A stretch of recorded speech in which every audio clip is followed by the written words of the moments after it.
안녕하세요.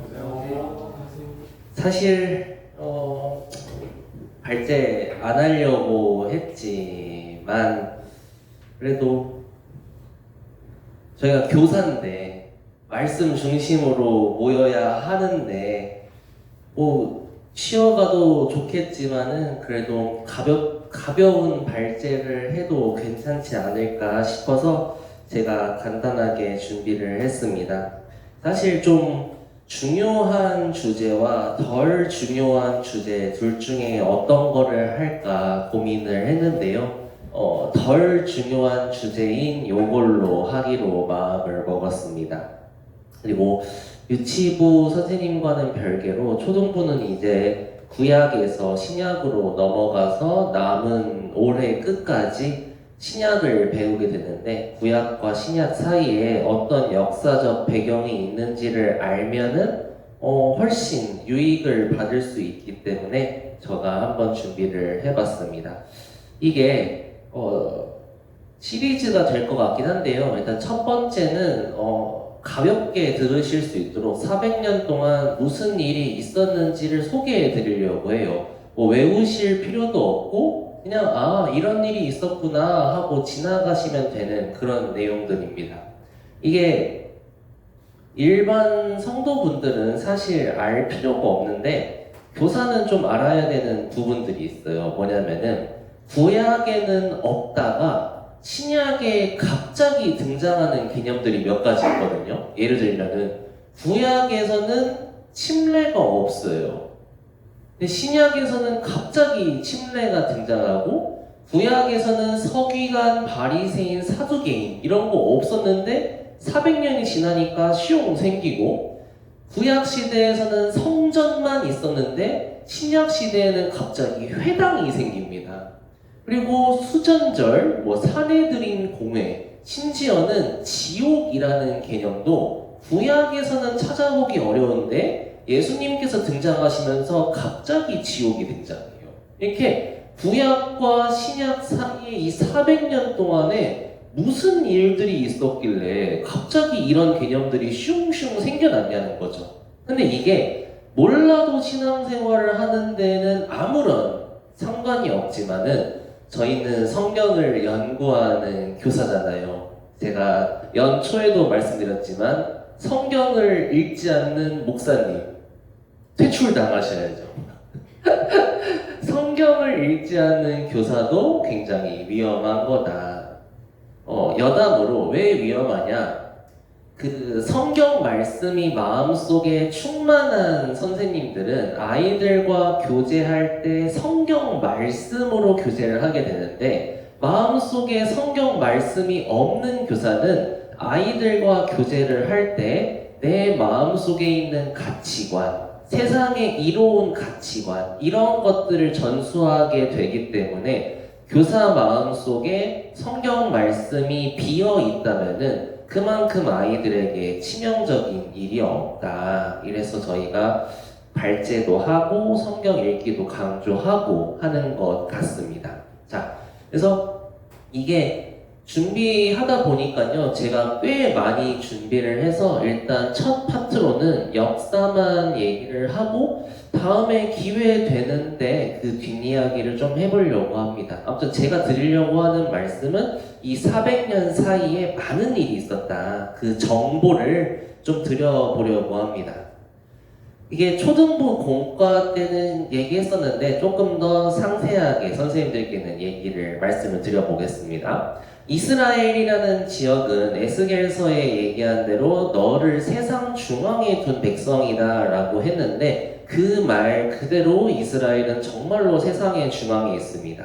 아프리카와 유럽과 아시아의 정중앙에 있기 때문이죠. 그래서 아프리카가 강대해지면은 아시아를 공격하기 위해 반드시 이스라엘을 지나가야 되고 아시아가 강성해지면은 이집트나 유럽하고 싸우기 위해서 반드시 이스라엘을 지나야 되고 유럽도 마찬가지고 이런 정말 세상 중앙에 위치한 지역에 있다라는 겁니다.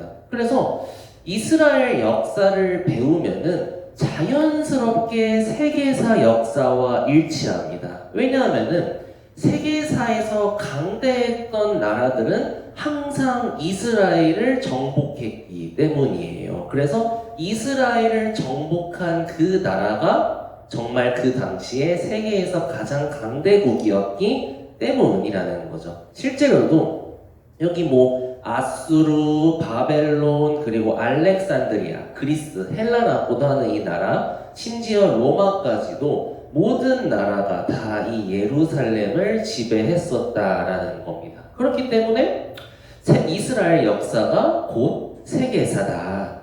그래서 제가 저번에 뭐 세계사와 다니엘서 비교하기를 하려다 말았다고 했잖아요. 그래서 그 부분이랑 좀 일치하게 하려고 합니다. 첫 번째, 아수르한테 지배를 받았었습니다.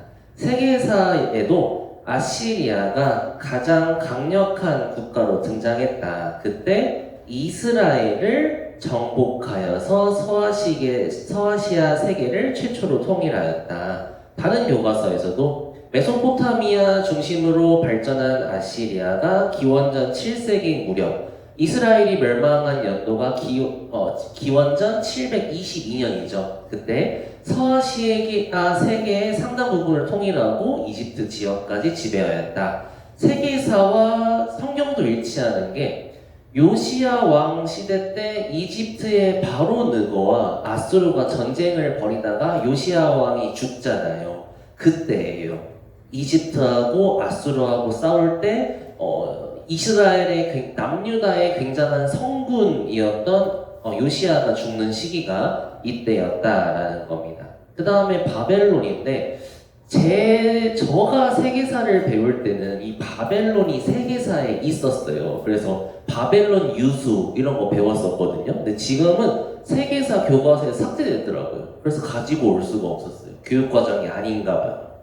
그래서 이때 바벨론 유수를 하게 되고 아시리아 때 끌려간 북이스라엘 백성들은 다 흩어지고 남유다에서 바벨론에 의해서 전 세계로 흩어지는 디아스포라가 이 시기에 최초로 있었다. 이거 좀 중요합니다. 왜냐하면 이게 다음번에 말씀드릴 회당과 연관이 되어 있거든요. 그래서 그 다음에 바벨론 제국이 있었을 때 그 오른쪽에 메데라는 나라가 등장합니다. 성경에도 등장하는 메데라는 나라죠. 이것도 초등부 때 이야기를 했었는데 메데 밑에 원래는 메데가 훨씬 큰 나라였고 페르시아는 작은 나라였어요. 근데 이때 메데에 아스티아게스라는 왕이 있었고 그 공주 만다네라는 공주가 있었는데 이 공주가 낳은 아들이 메데 제국을 제패할 것이다 라는 예언을 듣고 두려움에 떨다가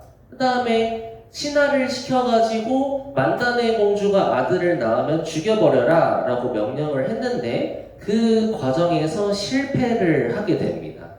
그 다음에 그 만다네 공주의 아들은 정말 잘 자라나게 되는데 정말 전직놀이도 잘하고 총명한 이 아이를 아스티아게스 왕이 한번 데리고 와봐라 했는데 만다네 공주하고 똑같은 거예요. 아, 얘가 내 외손자구나.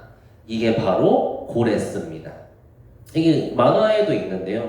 그래서 끔찍한데 그 실패한 아스티아게스 왕의 신하가 고레스 왕을 죽이는 걸 실패하잖아요. 그래서 그 아들을 그냥 죽여버립니다.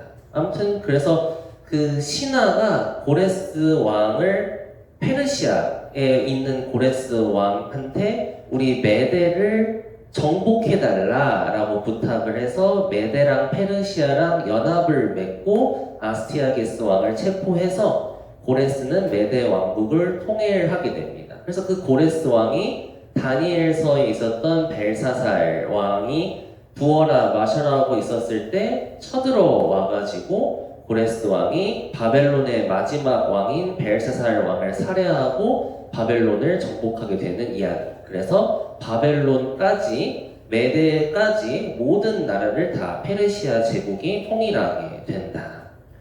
그래서 페르시아가 통일하면서 등장합니다. 키루스 2세, 다리오 왕, 다 성경에 등장하는 왕들이잖아요. 그래서 이 페르시아 왕이 예루살렘까지 정복했는데 이때 당시에 페르시아의 고레스 왕은 그 여러 나라의 종교와 전통과 신앙을 존중하는 그런 분위기였어요. 그래서 느헤미야, 스룹바벨, 에스라한테 너희 땅으로 돌아가서 너희의 하나님을 섬겨라 라는 것을 허락함으로써 세 번의 예루살렘으로 돌아올 수 있는 기회를 얻게 되죠. 이때 성전도 짓고 성벽도 건설하게 됩니다. 그 다음에 페르시아가 조금 시간이 지나고 그때 당시에 그리스하고 전쟁을 벌이게 되는데, 이때 페르시아와 그리스와 전쟁을 벌이는데 그리스한테 페르시아가 패배를 해요. 다 세계사 교과서에 있는 내용들이고, 여기에도 그리스라는 나라가 완성되기 전에 폴리스라는 도시 국가로 이루어져 있었는데 다 들어보셨을 거예요. 아테네, 스파르타 이런 도시 국가들로 형성돼 있었는데, 이 도시의 국가들과 엄청나게 대제국인 페르시아하고 전쟁하게 되는 그 역사를 바탕으로 한 영화가 300이었다. 그래서 This is 스파르타 해서 이제 페르시아하고 스파르타가 전쟁을 벌이게 되는, 이걸 주제로 한 요 아하수에로 왕 에스더의 남편이죠. 크세르크세스라고 하는, 이때 있었던 일입니다. 그 다음에 그리스와 페르시아가 전쟁을 벌이는데 페르시아가 패배를 하게 되고 쇠퇴하게 됩니다. 이때 유명했던 전투가 살라미스의 전, 그리고 마라톤 전투 이런 것들이 있다. 그 다음에 페르시아는 누구한테 멸망당하냐면은 그리스의 한자로는 헬라라고도 하죠. 그리스의 알렉산더라는 왕이 페르시아를 전쟁에서 이기고 거의 인도의 앞까지, 인더스 강까지 팔랑크스 전술이라는 걸 사용해가지고 이 전 세계를 거의 제패하게 돼요. 이거는 그 당시에 전술상으로 뚫을 수가 없었다라고 하더라고요. 근데 이제 알렉산더가 인도 앞까지 가가지고 인도의 코끼리 부대하고 싸우는데 심지어 승리합니다. 사실 더더욱 앞으로 가면은 인도까지 정복할 수 있었는데, 그때 당시에 신하들이 너무 오랜 전투로 인해서 다들 힘들어 하니까 이제 전투를 그만하고 우리 가족들 좀 보러 가고 싶습니다 해서, 좋다 그러면 돌아가자 해서 정복했던 바벨론으로 돌아가게 되는데, 이거는 확실하진 않지만은 모기에 물려 죽었다라고도 하고 풍토병에 걸려 죽었다라고도 하고, 그래서 바벨론에 있다가 알렉산더가 젊은 나이 30살에 생을 마감하게 됩니다. 그 다음에 이 알렉산더가 죽었을 때 그 나라를 자기 아들한테 물려줬어야 되는데 알렉산더는 아들이 없었어요. 그래가지고 4명의 장군들한테 나라를 이렇게 나눠주게 됩니다. 그래서 여기 교과서에서도 마케도니아, 시리아, 이집트 이렇게 3개의 지역으로 4개의 나라가 분열되었다라고 합니다. 이 당시에 우리가 카산드로스랑 리시마코스는 알 필요가 없고 이 셀레우코스랑 프톨레마이오스 두 나라만 기억하면 되는데요. 요 프톨레마이오스가 처음에는 여기에 있는 예루살렘을 정복해요. 다스려요. 근데 처음에는 프톨레마이오스가 다스리고 있었다가 이제 시간이 흐르게 되는데요. 그 전에 그거는 다 아실 것. 이게 가끔씩 헬라라고 표현하면은 헬라랑 그리스랑 다른 건가 싶으실 텐데, 헬라랑 그리스는 같은 겁니다. 이 헬레니즘이라는 게 한자어에서 사용됐다고 하더라고요. 그래서 굉장히 유명한 작품들이 많죠. 비너스상, 라오콘 군상, 파르테논 신전. 그래서 굉장히 유명한, 문화적으로도 굉장히 뛰어났었다. 이게 이제 또 중요한데요. 처음에는 프톨레마이오스가 이스라엘을 정복하고 있었는데, 이 셀레우코스가 이집트를 공격하면서 이스라엘도 같이 자기 것으로 만들기 위해서 전쟁을 벌이게 돼요. 그래서 셀레우코스의 안티오쿠스 에피파네스 4세라는 왕이 있는데, 그 왕이 이렇게 이스라엘을 거쳐서 이집트를 공격하게 되는데, 이때 처음으로 등장하는 나라가 어디냐면은 바로 로마입니다. 로마가 그때 당시에 강대국이었는데 프톨레마이오스 왕조하고 로마하고는 친분이 있었어요. 그래가지고 이 셀레우코스가 쳐들어오니까 로마가 너희 로마하고 전쟁할 거 아니면은 돌아가 해가지고 어쩔 수 없이 안티오코스 에피파네스 4세가 전쟁을 그만두고 돌아가게 됩니다.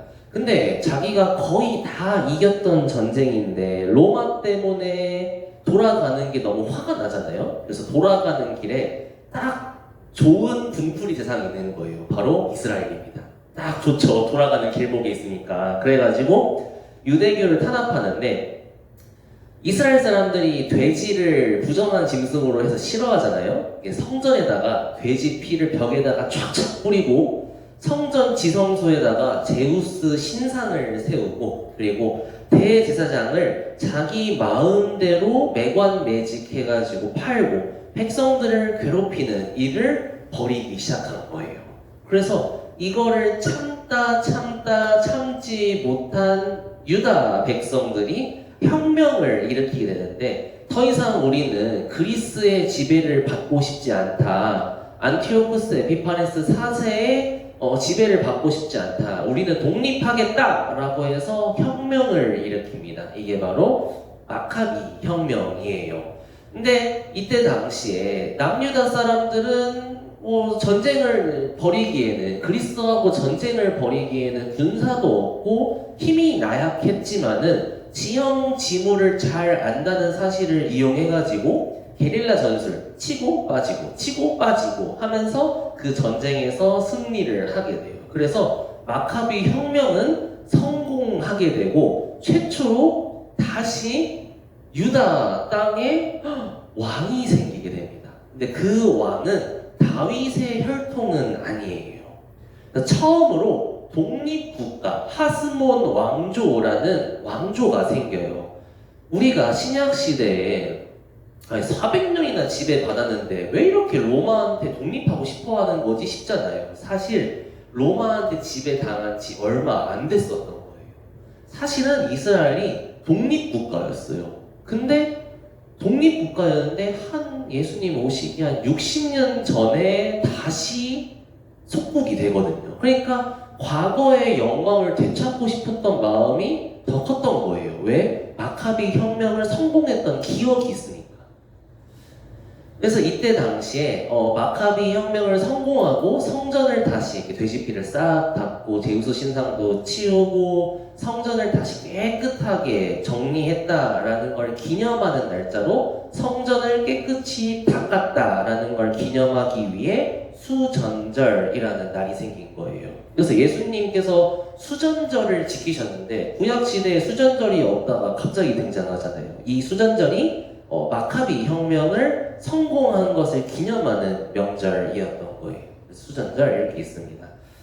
아까도 등장했지만 이제 로마가 등장하게 되는데 로마는 그라쿠스 형제든 이렇게 과거 역사가 긴데 예수님 때 당시만 좀 생각해 보면은 중요한 사람이 2명 있습니다. 첫 번째는 율리우스 카이사르 그리고 옥타비아누스 2명의 왕이 있는데요. 이 율리우스 카이사르는 최초로 로마를 통일했다고 보는 사람이고 요 역사는 길게 얘기하지 않을게요. 그 다음에 옥타비아누스 아우구스투스라고 하는 로마의 최초의 황제가 있습니다.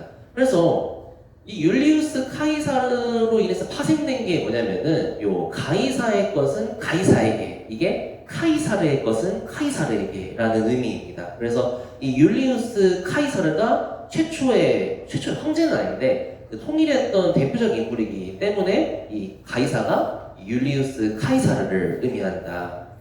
그 다음에 옥타비아누스라고 최초의 로마 황제가 등장하게 되는데요. 이 옥타비아누스 때가 바로 예수님이 탄생하셨을 때의 옥타비아누스. 이 옥타비아누스는 존엄한 자라는 뜻으로 칭호가 아우구스투스라는 칭호가 있습니다. 그거 들어보셨을 거예요. 이때 가이사 아구스토가 아우구스투스입니다. 그러니까 옥타비아누스 때 예수님이 태어나셨던 거죠. 그 다음에 시간이 좀 지어서 율리우스 카이사르, 그 다음에 로마 공화정을 만들고 아우구스투스, 그 다음에 티베리우스가 등장하게 되는데 이 티베리우스도 성경에 있죠. 디베료 가이사, 이게 티베리우스 가이사입니다. 그러니까 시간이 많이 지난 거죠. 티베리우스가 15대일 때 뭐 이런 일들이 벌어지는데, 요거는 제가 세 번째 시간에 이 뒷이야기를 좀 해보려고 해요. 요것도 꽤 의미가 있는 내용들이거든요. 그래서 이때 티베리우스 성경에 있고, 그 다음에 글라우디우스랑 네로 황제도 성경에 있습니다. 사도행전에도 글라우디오가 모든 유대인을 로마에서 떠나라 한 거로 사도 바울과 브리스길라와 아굴라가 만날 수 있는, 고린도에서 만날 수 있는 계기가 되죠. 이때 클라우디우스 황제가 유대인들하고 맨날 헬라인들하고 로마인들하고 성경 가지고 싸우니까 꼴 보기 싫으니까 로마에서 다 꺼져! 이래가지고 그때 아굴라와 브리스길라도 고린도로 이동하면서 사도 바울을 만나게 되는 아주 운명적인 만남이 있습니다. 네로 황제는 검은 고양이로 유명한데, 아시죠? 검은 고양이 네로. 근데 검은 고양이 네로가 이때 당시에 로마의 대화재가 났었었는데, 들어보셨을 거예요. 로마의 대화재가 났었었는데, 그거에 대한 책임을 기독교인들한테 돌려서 기독교인들을 탄압하고 학살하게 되죠. 이때 당시에 쓰여진 성경이 베드로 후서인데, 베드로가 그 사실을 알고 내가 곧 죽을 것이 임박한 줄 안다. 그래서 네로 황제가 그리스도인들을 탄압했었던 시대였기 때문에 베드로도 자기의 죽음이 곧 임박했던 것을 알았던 거죠. 그래서 네로 황제 때 네로 황제에 의해서 베드로도 십자가에 거꾸로 못 박혀서 순교했다, 이렇게 전해집니다.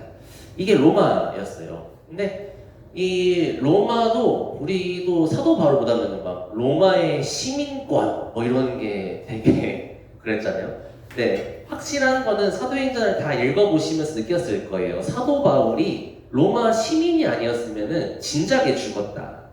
그죠? 뭐 이고니온이나 루스드라 이런 데서 돌로 맞았는데 돌로 맞고 죽었다가 다시 깨어나서 전도하러 가자 이렇게 하잖아요. 근데 뭐 심지어는 어디야 빌립보에서도 잡혀가지고 죽을 뻔했었는데 내가 로마 시민이라 하니까 살려나잖아요. 그러니까 이 로마 시민권은 사도 바울을 위해서 하나님께서 역사적으로 준비하신 것 같아요. 그러니까 사도 바울이 로마 전 지역을 돌아다니면서 복음을 전해도 로마 시민권이 있었기 때문에 보호를 받을 수가 있었던 거죠. 그리고 로마인들이 도시를 세우면서 여기 도로망들을 이렇게 설치하게 돼요. 근데 이때 당시에 이렇게 길이 잘 닦여 있었기 때문에 사도 바울이 뭐 여기저기를 다니면서 전도를 할 수 있었던 이유가 길도 잘 닦여 있지, 신분도 보장되어 있지 하니까 전 세계를 다니면서 복음을 전파할 수 있었다라는 거죠.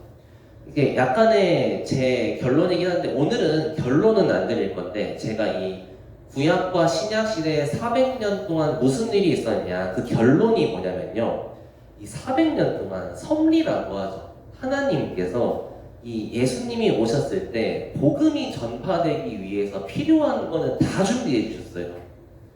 예를 들어서 어디를 가든 유대인들이 다 디아스포라 됐다고 했잖아요. 그러니까 어디를 가도 거기에는 유대인이 있고 그곳에는 항상 회당이 있는 거예요.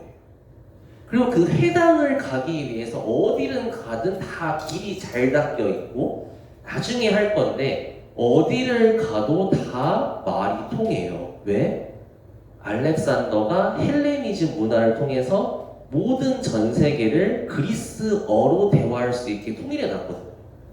그래서 사도 바울이 로마에 가든 그리스에 가든 성경을 전파하는데 그 성경도 심지어 그리스어 성경이에요. 이 모든 것들이 다 준비되어 있는 상태에서 예수님이 오신 거거든요. 그래서 이 400년 동안 어떤 일이 있었는지를 배우면은 하나님께서 진짜로 전 세계에 복음을 전파할 수 있는 계기를 다 마련해 두시고 예수님이 오신 거구나 라는 것을 알 수가 있습니다.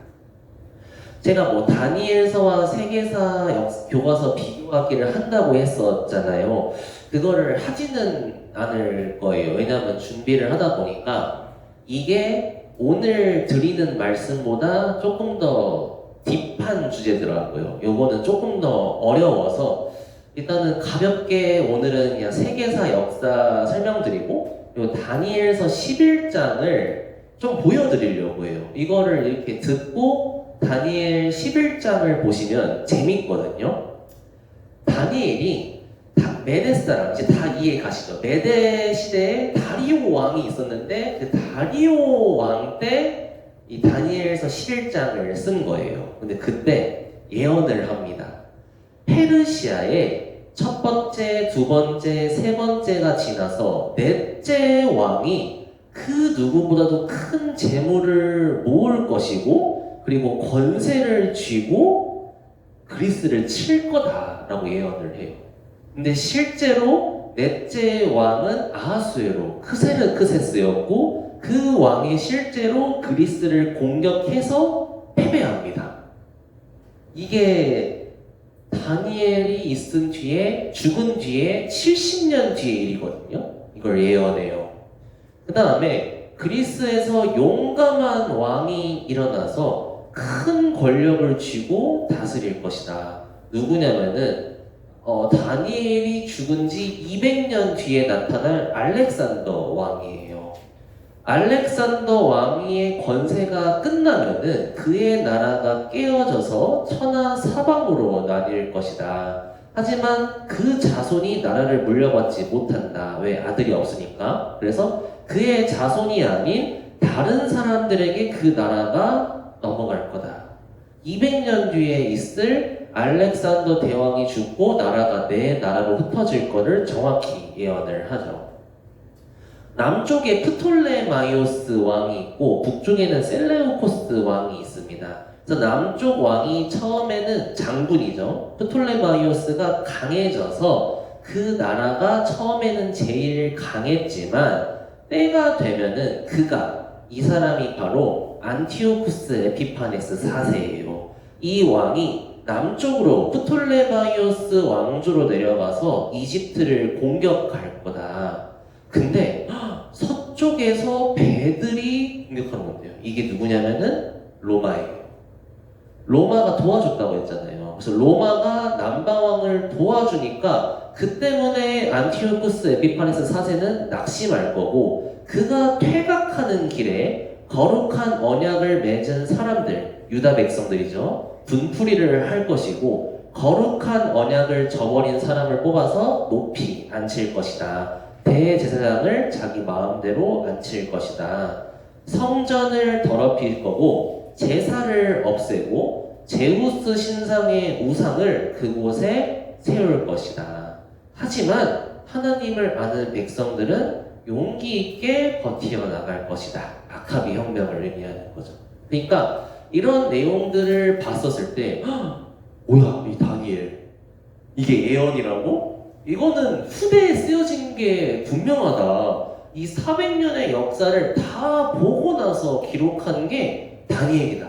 이렇게 얘기하는데 너무 길어져서 말씀을 안 드리지만은 다니엘서가 다니엘이 썼다는 그 빼박의 증거가 너무 많아요. 그래가지고 이런 걸 봤었을 때 다니엘은 정말 진정으로 예언을 했다. 이게 다니엘 11장의 내용이거든요. 그래서 그 400년 동안 하나님께서 침묵하셨다라고 표현을 잘 하는데 사실은 침묵하지 않으시고 이미 그 사이에 400년 구약과 신약 사이의 역사를 다 디자인해 놓으신 거예요. 왜? 이미 다니엘한테 다 보여주셨잖아요. 내가 이렇게 역사를 이룰 거라고, 메시아를 보내줄 거라고. 그래서 요 400년의 역사도 하나님의 섭리 가운데서 이루어졌다. 이게 400년 사이의 역사입니다. 이게 다음 시간에 할 건데요. 그 400년 동안의 역사가 있는데 그러면은 하나님께서 뭘 준비해 놓으셨냐? 어떤 걸 준비해 놓으셨냐? 그게 제가 세 가지를 언급드리려고 하거든요. 첫 번째는 회당, 두 번째는 바리새인, 사두개인, 그리고 에세네파. 에세네파는 세례 요한이에요. 세례 요한이 갑자기 뜬금없이 등장해가지고 세례를 주죠. 그 세례를 시작한 게 바리새인, 사두개인, 에세네파거든요. 그래서 그거에 대해서 말씀드리고 마지막에는 성경이 예수님은 어떤 성경책을 보셨을까? 예수님은 히브리어 성경책을 보시지 않았거든요. 그리스어 성경책을 보셨어요. 그래서 그 그리스어 성경책은 도대체 누가 번역했고 그게 왜 전 세계에서 읽혔냐 이거에 대해서 말씀드리고자 합니다. 이거는 다음 시간에 말씀드리겠습니다. 발제를 마치겠습니다.